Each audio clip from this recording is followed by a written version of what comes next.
Une nouvelle de Koji Suzuki, Darkwater.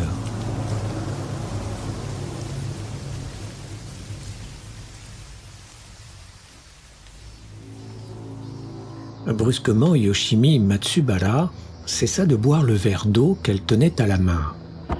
Obéissant à une impulsion, elle leva le verre dans la lumière fluorescente. Faire tourner le verre au niveau des yeux permettait de distinguer un nombre de bulles minuscules, juste au-dessous de la surface de l'eau. Elle découvrit également d'innombrables particules de poussière qui ondulaient comme si elles s'étaient emmêlées dans ces bulles, sans pouvoir déterminer avec certitude si ces particules provenaient de l'eau du robinet ou d'un dépôt au fond du verre. Au lieu de boire une deuxième gorgée, elle fit une grimace dégoûtée et jeta l'eau dans l'évier.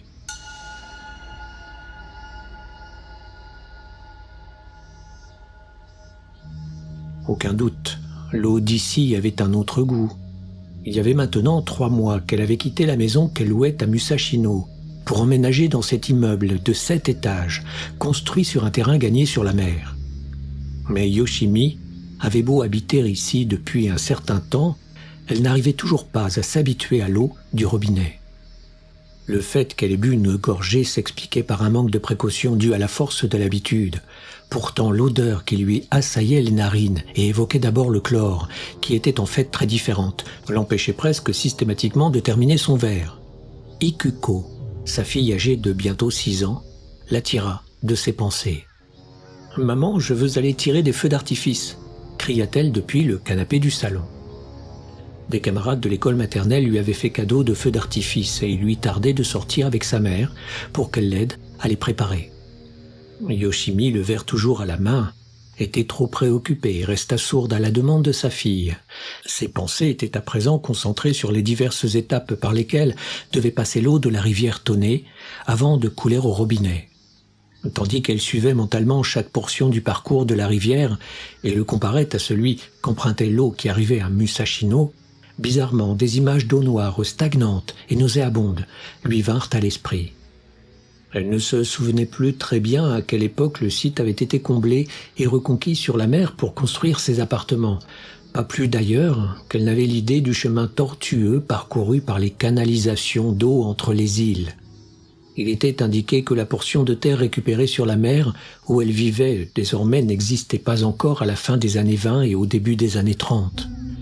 Yoshimi desserra légèrement sa main autour du verre tout en pensant à l'instabilité du sol qui se trouvait sous leurs pieds et où étaient accumulés les détritus de plusieurs générations. Lorsque sa fille l'interrompit de nouveau dans ses réflexions, ce fut sur un ton de léger reproche. On était dimanche soir, à la fin du mois d'août, et Ikuko insistait pour sortir de manière de plus en plus pressante à mesure que le jour baissait. « Où crois-tu qu'on puisse tirer des feux d'artifice par ici ?» Yoshimi avait fait valoir que le parc proche du canal qui passait devant l'immeuble était fermé pour travaux. Et puisqu'il n'y avait absolument aucun autre endroit à proximité où tirer des feux d'artifice, elle s'apprêtait à renoncer définitivement lorsqu'elle réalisa qu'elle n'était encore jamais montée sur le toit de l'immeuble. Elles sortirent de l'appartement, puis se dirigèrent vers l'ascenseur du 4e étage, muni d'une boîte d'allumettes, d'une bougie et du sac en plastique contenant les feux d'artifice. Elles appuyèrent sur le bouton d'appel et attendirent. Dès que la porte de l'ascenseur s'ouvrit, Ikuko imita une de ces liftières à la voix désagréablement haut perchée, comme on en trouve dans les grands magasins. « Bienvenue, madame. À quel étage désirez-vous aller ?»« Emmenez-moi au 7e étage, s'il vous plaît, » répondit Yoshimi en entrant dans le jeu. « Très bien, madame. » Après lui avoir adressé un petit salut de la tête, Ikuko se retourna pour appuyer sur le bouton et se rendit compte qu'elle était trop petite pour l'atteindre. Voyant son air déconfit, Yoshimi pouffa de rire. Hissée sur la pointe des pieds, le bras étiré au maximum et l'index bien tendu, sa fille pouvait au mieux atteindre le bouton du 4e étage. Bientôt la porte de l'ascenseur se referma automatiquement. « Dommage », commenta Yoshimi en appuyant sur le bouton du 7e étage. Ikuko se referma dans un silence boudeur. Le bouton de l'ascenseur était légèrement granuleux au toucher et Yoshimi essuya inconsciemment son doigt sur l'ourlet de sa jupe en lin pour se débarrasser de cette sensation désagréable. Chaque fois qu'elle prenait l'ascenseur, voir les affreuses cloques noires qui recouvraient les boutons indiquant les étages la déprimait. Avec le bout d'une cigarette, quelqu'un les avait tous carbonisés, du premier au dernier. Aucun des boutons à l'origine de couleur blanche n'y avait échappé, alors que l'écriteau « Interdit de fumer » accroché de l'autre côté avait été épargné. Quand Yoshimi réfléchissait à ce qui pouvait motiver ce type de comportement, elle ne pouvait s'empêcher de frissonner. Elle en arrivait à la conclusion qu'une personne en rage contre la société pouvait retourner sa frustration sur d'autres gens.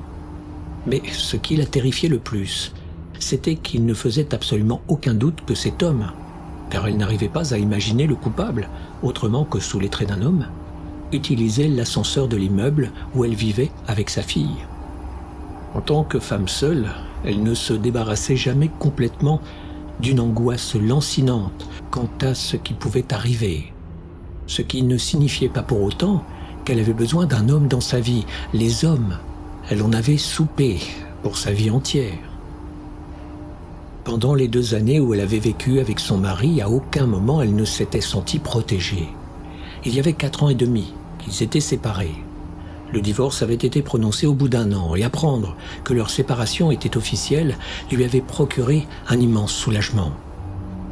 Elle avait une incapacité innée à s'adapter à la vie avec un homme. Apparemment, c'était devenu une tradition familiale. Sa mère et sa grand-mère ayant vécu la même chose, elle était la 3e génération à élever une fille toute seule. Yoshimi sentit la main d'Ikuko serrer la sienne. D'ici quelques années, elle supposait que sa fille se marierait et aurait un ou plusieurs enfants. Et en même temps, elle avait le pressentiment que cette union ne durerait pas. L'ascenseur s'arrêta, la porte s'ouvrit, et elles se retrouvèrent face à la baie de Tokyo. En sortant, elles jetèrent un coup d'œil dans le couloir de chaque côté. Il y avait 4 appartements sur la gauche et 4 sur la droite, mais aucun ne paraissait occupé. Construit il y a 14 ans, l'immeuble pâtissait actuellement de l'effondrement de la bulle économique qui avait longtemps protégé le Japon. Quelques années plus tôt, avait soudain été lancé le projet de construire une tour de haute technologie à cet endroit. Le bâtiment ainsi que les immeubles voisins avaient aussitôt provoqué une flambée des prix du foncier. Cependant, le temps de convaincre les locataires de partir sans recourir pour cela à des procédures d'expulsion, la bulle économique avait éclaté et le projet avait avorté. À ce stade, environ la moitié des 48 logements avaient été achetés, mais comme ils n'avaient pas été revendus, 20 appartements avaient été mis en location à un loyer nettement inférieur au prix du marché. L'ayant appris par hasard par un ami qui travaillait dans une agence immobilière, Yoshimi s'était dit que c'était l'occasion de vivre au bord de la mer, ce dont elle rêvait depuis toujours, et s'était décidée à quitter la maison de Musashino qu'elle louait depuis de longues années pour s'installer sur ce terrain reconquis sur la mer où l'environnement était complètement différent.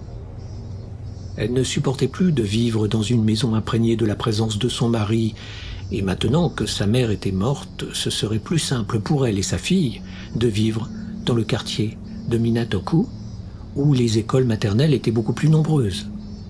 Enfin, la maison d'édition où elle travaillait se trouvait à Shimbashi, non loin d'ici.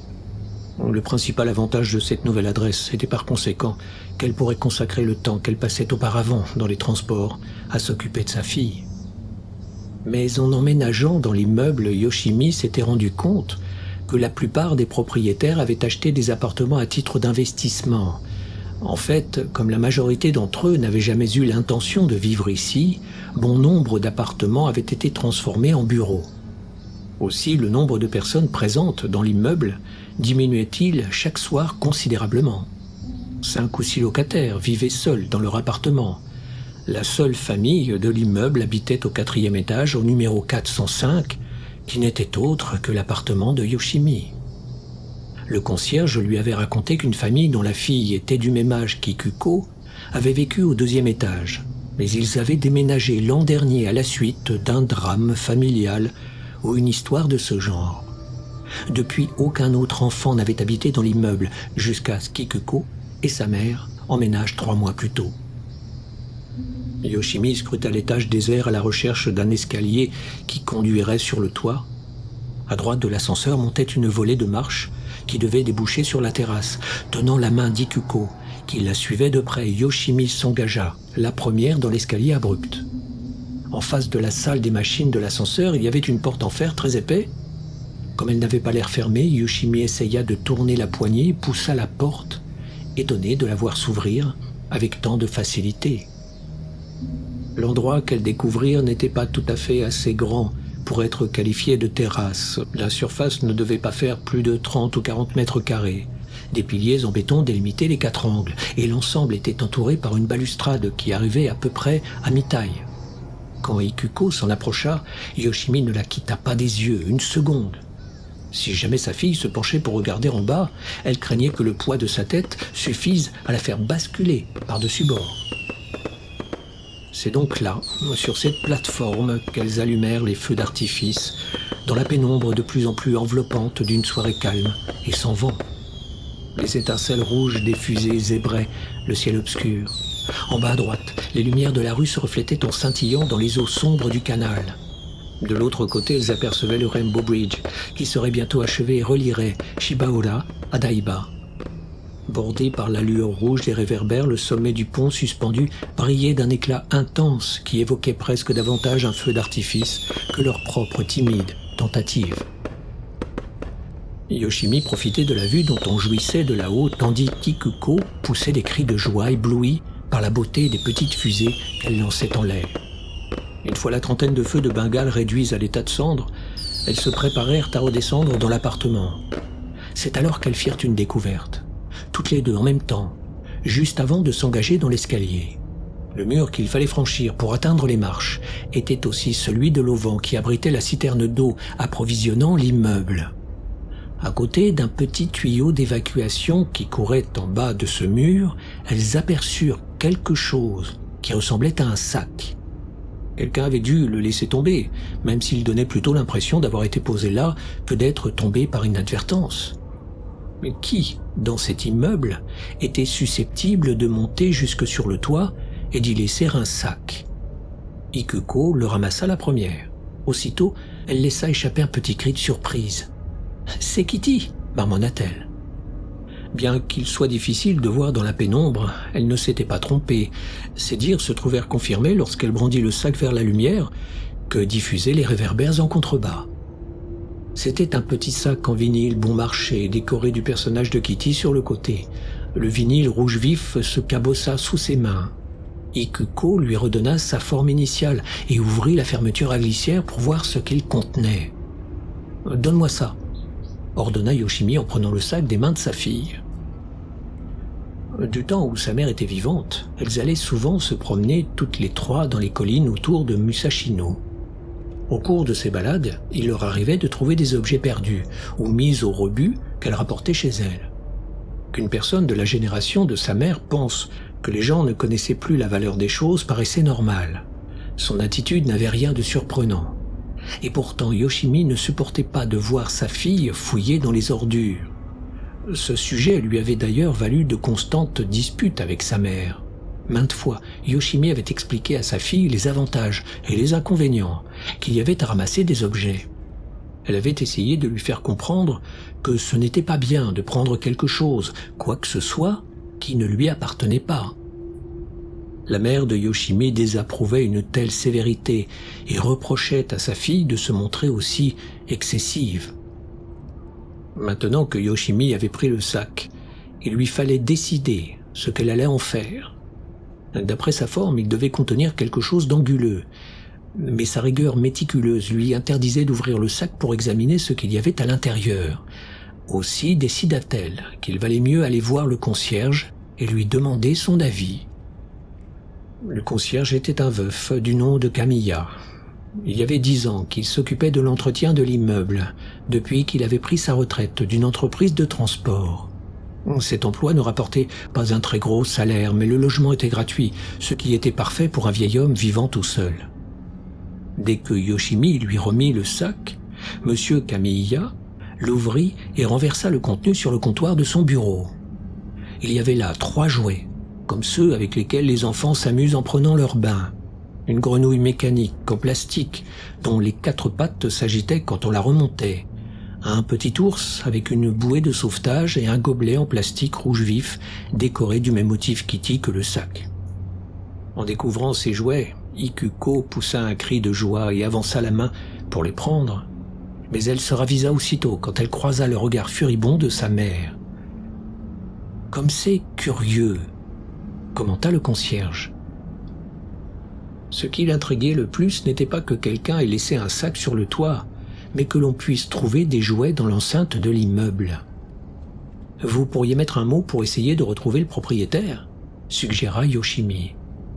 Elle se disait que si on laissait le sac en vue sur le comptoir avec un mot, le propriétaire viendrait peut-être réclamer son bien.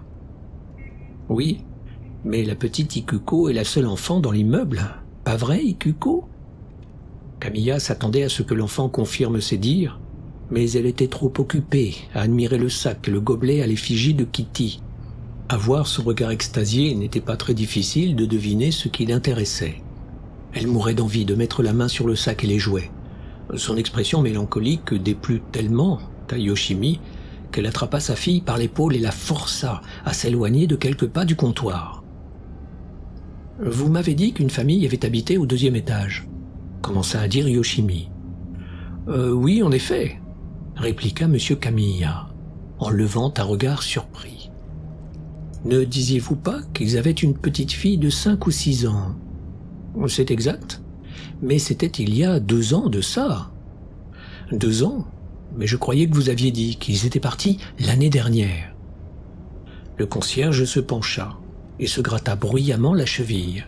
« Eh bien, ma foi, oui. Ils ont déménagé l'été dernier. » C'était bien ce que Yoshimi se souvenait l'avoir entendu dire 3 mois plus tôt.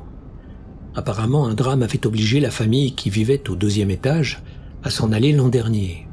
Yoshimi supposait que le sac avait appartenu à cette famille et qu'il l'avait oublié sur le toit avant de partir.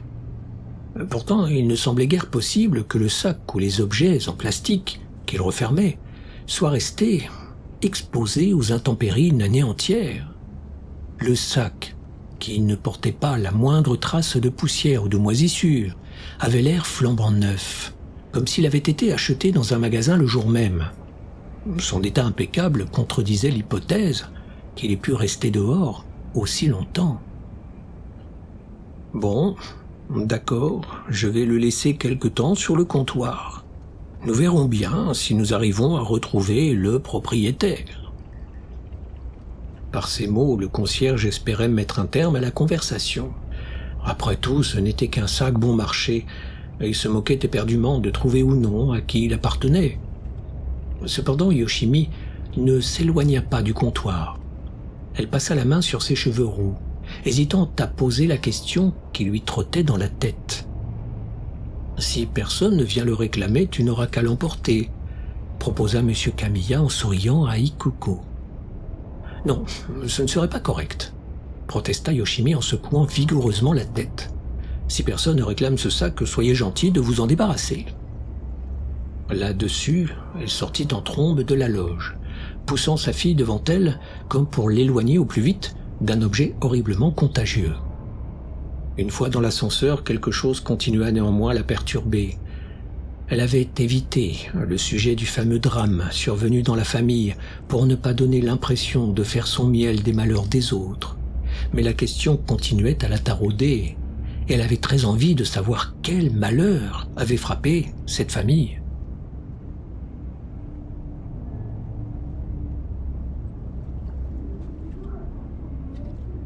Le lendemain, un lundi, Yoshimi passa plus de temps que d'habitude à se brosser les cheveux. La chanson du générique d'une émission de télévision pour enfants lui parvenait du salon. Cette musique lui servait de repère.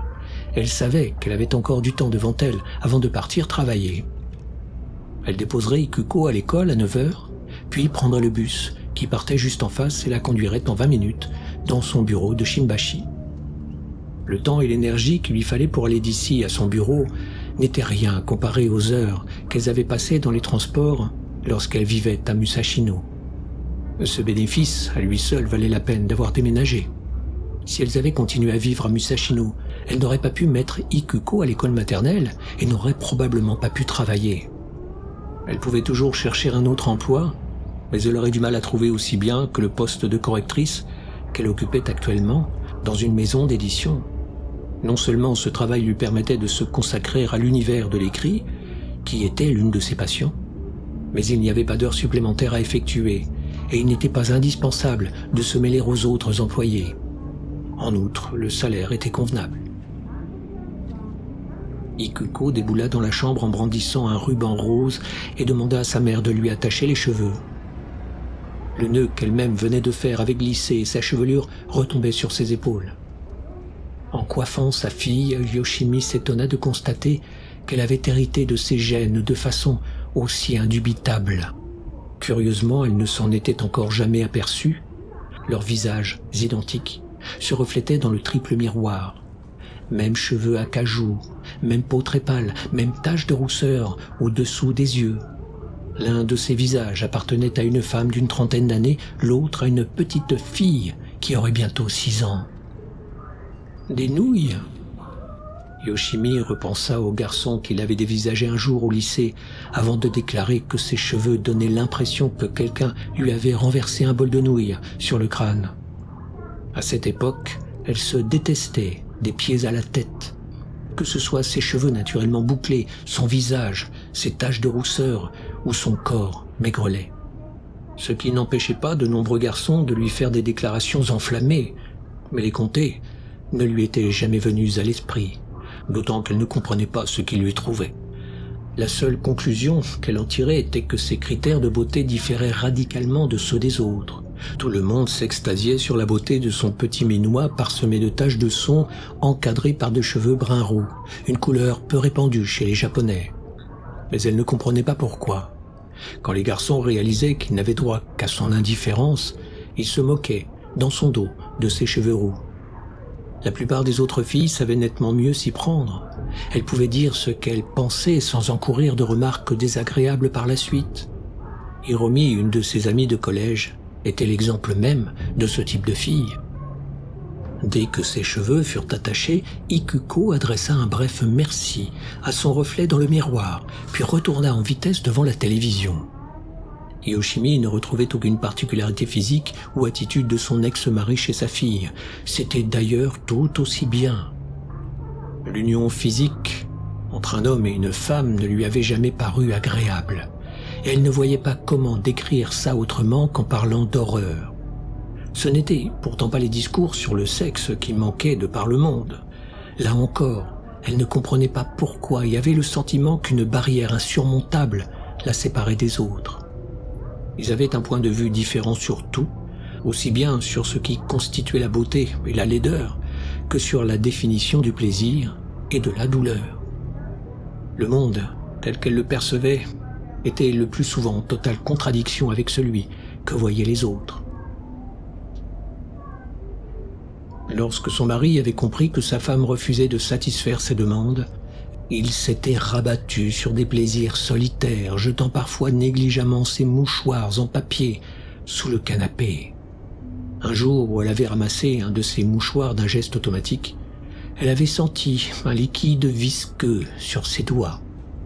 L'image de l'expression béate de son mari lui avait alors traversé l'esprit, chassant en elle tout désir de faire l'effort de le comprendre.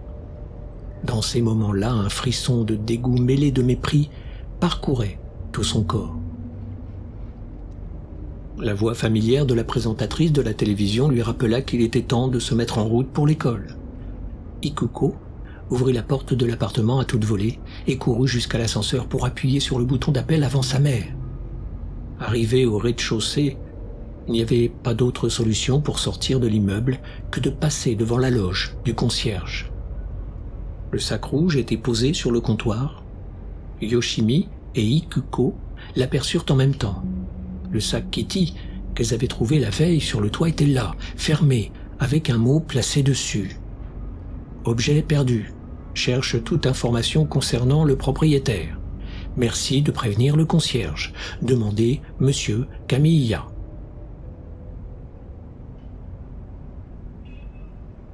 Le concierge n'avait fait qu'appliquer ses conseils, mais Yoshimi doutait fort que le propriétaire du sac vienne se présenter. Loin d'apporter un peu de répit à la chaleur torride de l'été, le début du mois de septembre enregistra des températures qui battaient tous les records. Pendant les 3 jours consécutifs où il régna une chaleur insupportable, le sac rouge vif resta bien en vue devant la loge. Matin et soir, Yoshimi passait devant, obsédé par une étrange image. À ses yeux, le sac rouge représentait des flammes. Or, brusquement, comme pour ancrer sa vision dans la réalité, le sac disparut le jour où la chaleur étouffante commença à diminuer. Le propriétaire s'était-il manifesté? Le concierge s'était-il débarrassé du sac, de sa propre initiative? De toute façon, ça n'avait plus d'importance.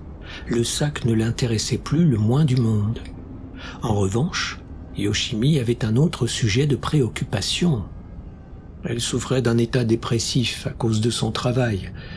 Après 6 ans d'interruption, sa maison d'édition avait entrepris de reprendre la révision du roman d'un auteur de fiction extrêmement violente, dont elle gardait un très mauvais souvenir. Son patron lui avait remis les épreuves ce matin dès son arrivée au bureau. Sa tâche consistait à relever d'éventuelles erreurs dans le manuscrit, où elle devrait donc lire le texte attentivement plusieurs fois. Yoshimi ne s'était pas du tout attendu que la correction d'un manuscrit du même auteur lui fasse le même effet que 6 ans plus tôt. À l'époque, elle avait été tellement traumatisée qu'elle avait failli faire une dépression nerveuse. Les scènes du livre les plus brutales étaient restées gravées dans son esprit et revenaient la hanter sous forme de cauchemar. Elle n'exagérait pas en disant qu'elle avait envisagé de consulter un psychiatre pour tenter de se débarrasser des effets pervers que le travail sur ce roman avait sur elle.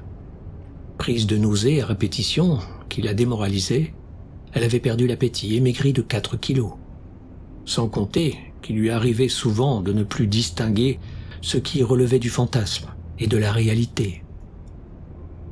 Elle se plaignit à l'éditeur chargé du projet, demandant pourquoi la maison acceptait de publier les œuvres de cet auteur.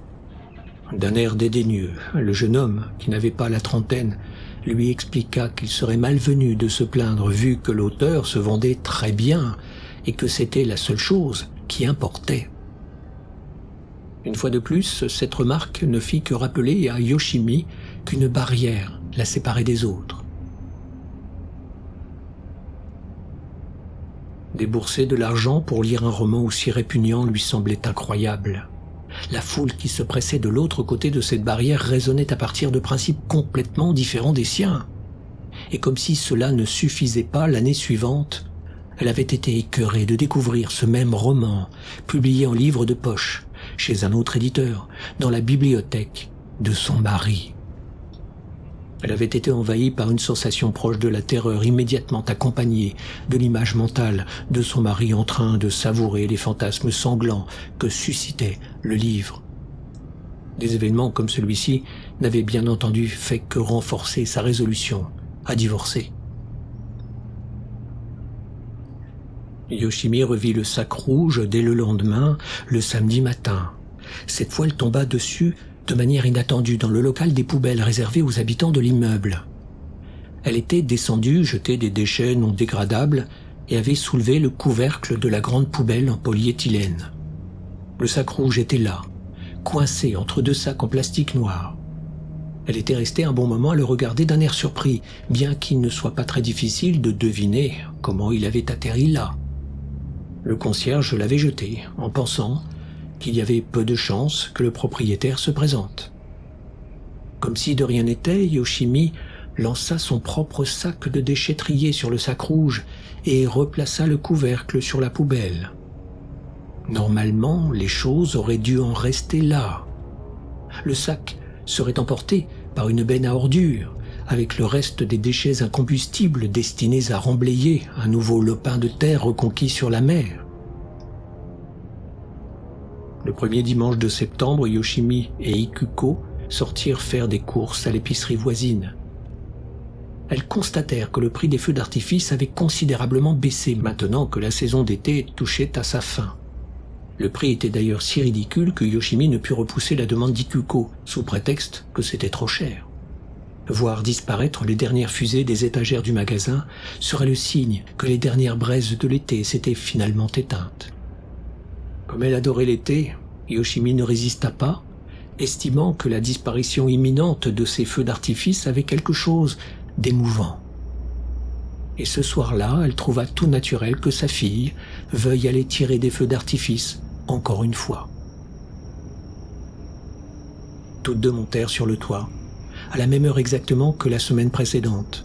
À la seconde où elle posa la main sur la poignée de la porte qui ouvrait sur la terrasse, Yoshimi fut prise d'une terrible appréhension. La vision d'une petite lueur rouge s'imposa à son esprit. En poussant la porte, elle se surprit à regarder instinctivement vers la droite. Instantanément, son champ de vision se referma sur sa cible, comme si elle avait su depuis toujours où la trouver. Un objet rouge vif se détachait sur le gris sombre du revêtement imperméable du toit. Bien que le manque de visibilité soit le même que la semaine précédente, le rouge éclatant accrochait le regard dans la pénombre. « Ah !» Yoshimi resta bouche bée et se crispa brusquement. Elle recula sans un mot, les mains tendues derrière elle pour retenir sa fille, mais Ikuko s'élança comme une flèche, échappant à l'emprise de sa mère pour se ruer sur le sac Kitty, posé exactement au même endroit que la semaine précédente. « Arrête !» Yoshimi rappela sa fille d'une voix tremblante, en proie à une terreur inexplicable. Au moment où Ikuko allait ramasser le sac, elle la rattrapa pour l'en empêcher. Le personnage de Kitty se déforma tandis que le sac roulait sur le ciment. C'était bien le même, il n'y avait pas de doute. Ce sac qu'elle avait découvert sur le toit une semaine plus tôt, qui était resté exposé 3 jours entiers sur le comptoir de la loge du concierge sans que personne ne vienne le réclamer et qui avait été jeté dans la poubelle au milieu d'autres détritus. Ce même sac était là, devant leurs yeux. Sans se démonter, Ikuko tendit de nouveau la main vers l'endroit où le sac avait roulé. Yoshimi réagit violemment. « J'ai dit non, je ne plaisante pas. » La peur faisait battre son cœur à tout rompre, mais elle ne voulait pas que sa fille s'en aperçoive. Tout ça à cause de sa méfiance instinctive des objets inconnus. Ikuko fixa le sac avec envie, puis regarda sa mère. Quand elle se tourna de nouveau vers le sac, son petit visage se renfrogna. Elle fondit en larmes.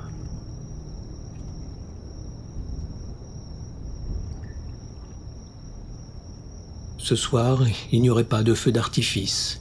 Yoshimi caressa les épaules de sa fille pour la consoler tandis qu'elle regagnait l'immeuble et refermait la porte derrière elle.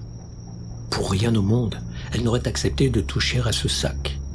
L'idée de le rapporter une seconde fois au concierge lui répugnait tout autant et son instinct la poussait à ne plus jamais remettre les pieds sur le toit.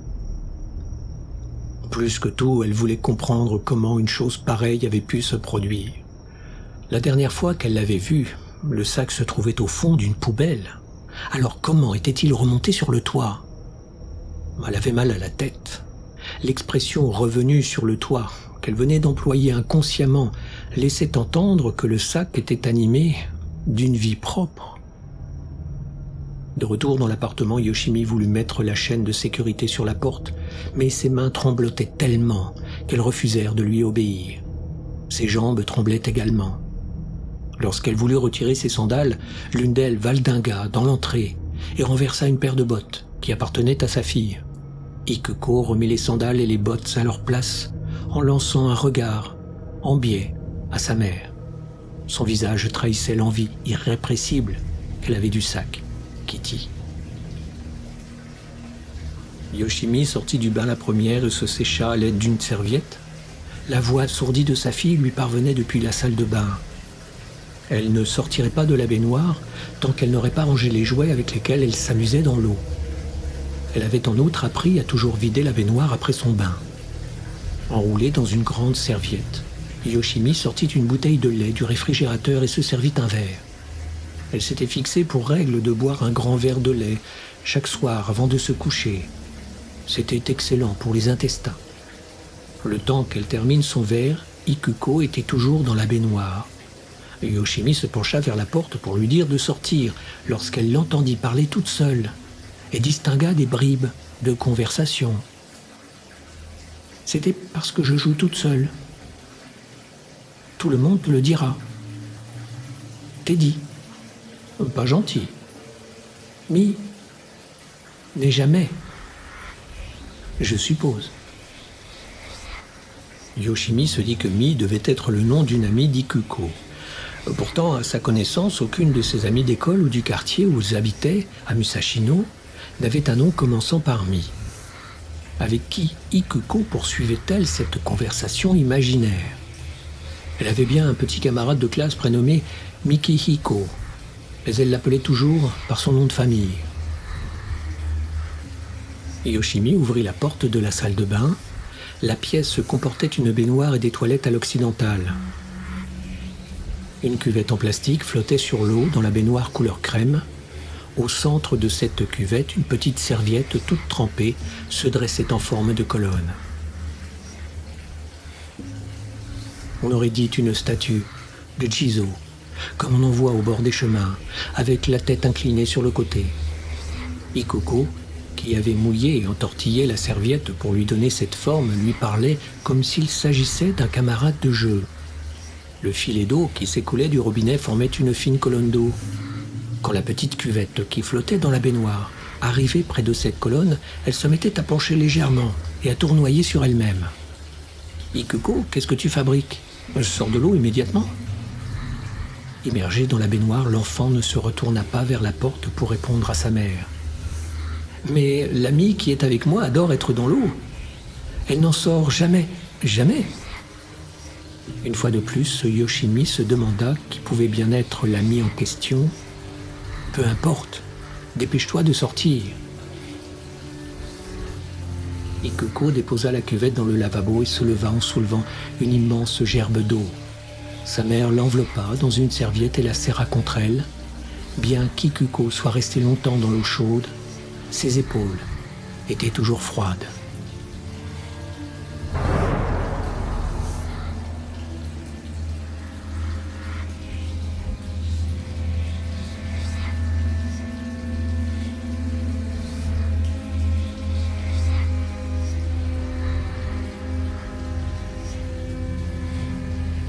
Darkwater est une nouvelle de Koji Suzuki, extraite du recueil Darkwater, publié aux éditions Pocket. Narration, réalisation sonore et musique, Eric Hansen.